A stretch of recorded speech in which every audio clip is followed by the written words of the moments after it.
Kuşlaması her şey olur ha.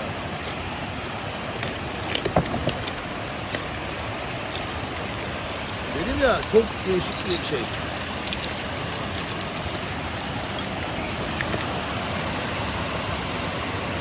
Nasıl Cihan? Buraya giresin gelmiyor. Gelmedim şimdi. Gel bak.